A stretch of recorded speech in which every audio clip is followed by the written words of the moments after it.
Hi everyone, and welcome to my latest YouTube episode. I'm really sorry if you can't hear me very well over the wind. It's really windy the next couple of days, so it doesn't matter what I do, I can't avoid it.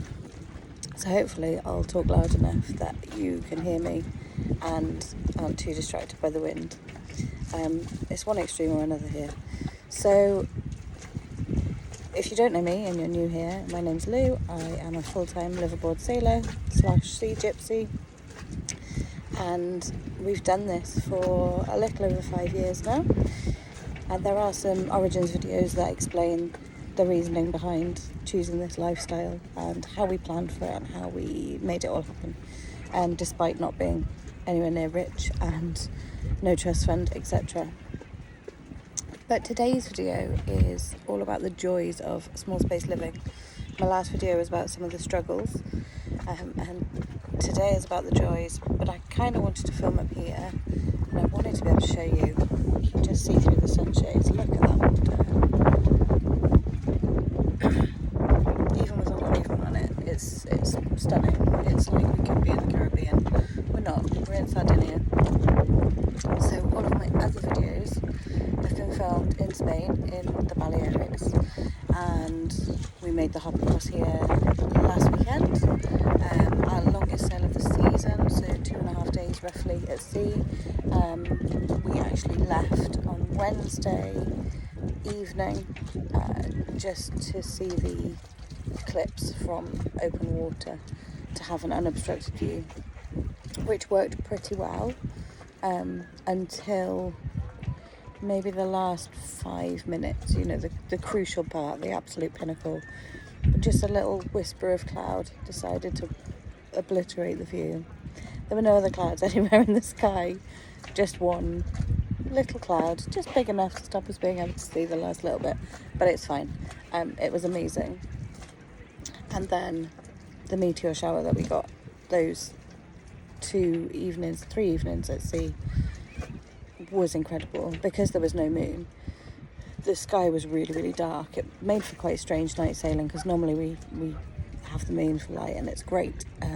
So it's quite strange sailing without it, but it did mean that the night sky was just phenomenal, and genuinely lost count of the number of shooting stars that we saw. So that was really something else. Anyway, I digress. This video is all about the joys of small space living. So it actually encompasses some of the things that I talked about in the downsides, because they're kind of a double-edged sword. So I did say that we don't have storage space, we don't have places to put things, but in a way that's really good, because I can't have 19 pairs of shoes and 27 handbags. Not that I was ever really that kind of a girl anyway, but I would probably ordinarily have a couple of different pairs of boots for the stables, at least 4 pairs of trainers in different colours, because I lived in trainers and boots, and maybe a couple of pairs of formal shoes for work and for interviews and things. Now I have a pair of trainers for wintertime, for casual wear, a pair of trainers specifically for running, and they live in a little storage cabinet during the summer because I have as little on my feet as possible. I have a pair of sandals. I have a pair of boots that are, supposed to be for wet weather, but I always forget that I have them and end up with wet feet. And soaking wet trainers. I have another pair of sandals because this pair of sandals were dying, and I specifically ordered them from this company. Sorry, there's a fly that keeps landing on me, and so I keep twitching. And unfortunately, they weren't as good as the first pair, and as soon as I've worn them, they've given me blisters, so they're in the storage cupboard, and I'm still wearing the old ones until I can find a replacement. But that's it. Handbags. I have one kind of small shoulder bag that's just, like a crossbody, but very, very small, that just enough to fit in my passport, my phone, my purse, and my glasses case on a good day. And I have one that's like a leather rucksack that I bought in Greece because it was just the most beautiful colour and beautiful leather, and it's really practical. Also I thought, but apparently that doesn't fit very much in it either. So that's it.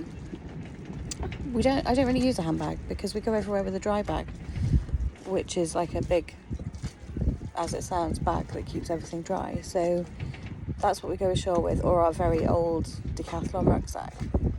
That's it.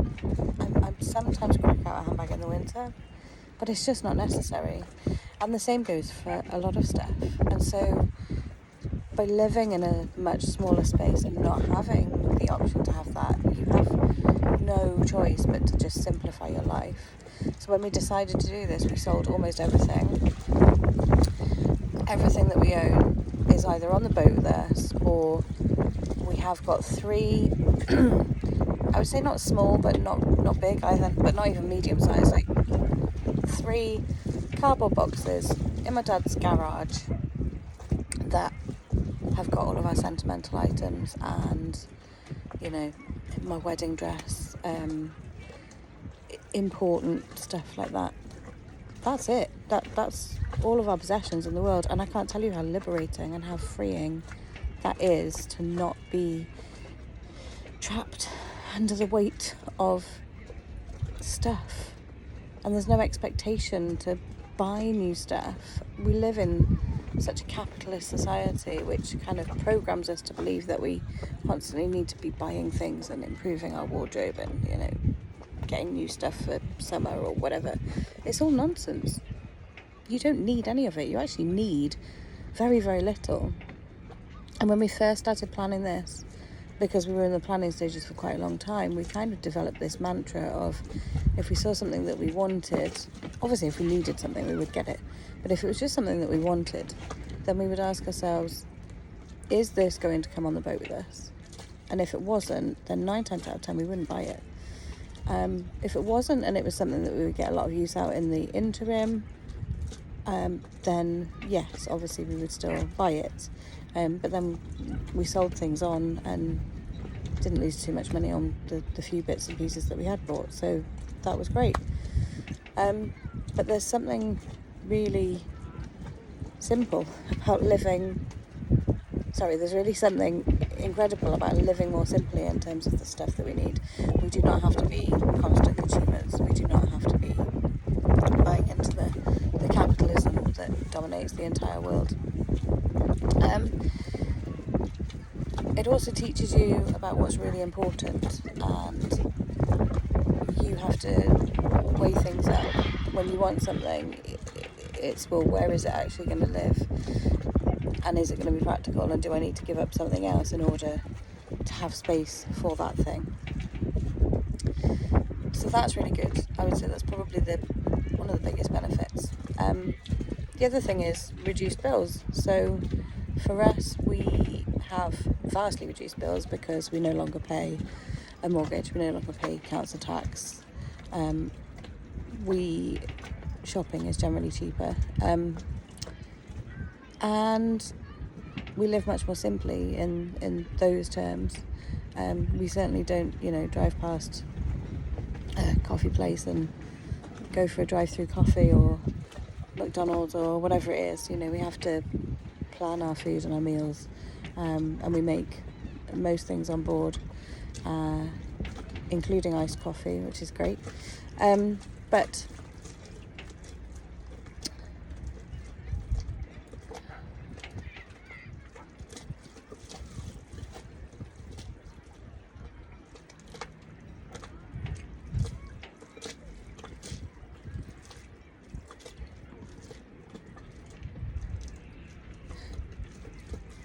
so we generate almost all of our own electricity for the entire year through our solar panels. So certainly through the summer that keeps us going, and we've actually now just upgraded to lithium batteries because we had a problem with our batteries, and we were going to do the upgrade anyway this winter, but we fast forwarded it. So actually that will probably keep us going a lot longer in winter as well. But generally speaking, we don't have enough capacity to hold enough power for the winter months. So, which is fine because we're in a marina, we've got access to electricity on tap, but also a boat system, a solar and battery system with the inverter that we've got is not big enough to power the things that we need in the winter. So when it's colder, we have a small oil-fired radiator that we use. We use the air fryer quite a lot in winter. Can't use that in the summer, although we potentially could now that we've got these batteries, but we need to upgrade our inverter first, and that will definitely be a winter job. But we have very little in the way of electric bills. Excuse me. Same goes for water. So we have what's called a water maker, which is basically a desalination station on board. So that means that we can take seawater and extract all of the salt from it and produce drinking water. The downside with that is it literally does remove everything. So it removes all the good stuff as well as the bad, excuse me. So we then have to replenish with salt tablets. But that's it. There's no bills, and the same if you're looking at van life or something like that. You should be able to have a setup where you can harvest sunlight as much as possible and really keep your bills down. Also, in terms of small space living, it does generally force you to be a bit tidier. Now, I say that things are slightly in disarray down below, but that's because we had an issue on our crossing and our water tank emptied itself into our bilge. So at the moment my husband is having to go through all of the tools and spare parts that are normally kept in the bilge and see what's completely trashed and see what can be salvaged, and he has a lot of tools, so that's taking a little while. So at the moment it is slightly in disarray, but as a general rule, our space is 4 meters wide at its widest point, but obviously a boat is curved, so you can't use that as a square meter calculator. It's 12 meters long.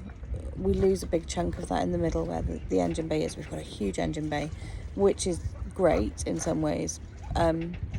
So we basically have a large aft cabin, which has got a double bed in, which is quite a luxury compared to our old boat for sure.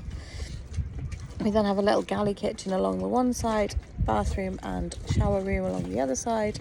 We then have our main living space that has bench seat both sides, so that's where we tend to sit in the winter if we're down below watching a bit of Netflix or whatever. And then we've got the forward cabin, which is a V-berth cabin, which is, again, it's got a double bed. It's just about big enough for 2 people as long as they don't fidget too much. Great for 1 person. And there's a couple of little wardrobes in there, and that's it. So when it comes to having a spring clean, we can be done within a couple of hours. The entire place is, done. All of including like bleaching the ceilings. So on boats you tend to get a little bit of like moisture traps, and you'll get a little bit of black mold that will start to grow because we're in such humid climates. So I tend to also, wipe everything down with like a bleach type cleaning substance, and you'll do the entire ceiling maybe twice a year, and then the problematic areas, if they become problematic, maybe do them a bit more regularly. But you can do a complete deep clean within the space of 2 to 3 hours, which is amazing. And that's with it being a bit neglected at times. That's when it really needs some attention. So compared to the house that we used to live in, there's no way that I could have done that in 2 to 3 hours. So yeah, that's some of the benefits and some of the things that we really enjoy about it. Hopefully you found it useful. If there's anything in particular that you want me to cover in future topics, please drop me a comment and let me know. I am always open to suggestions.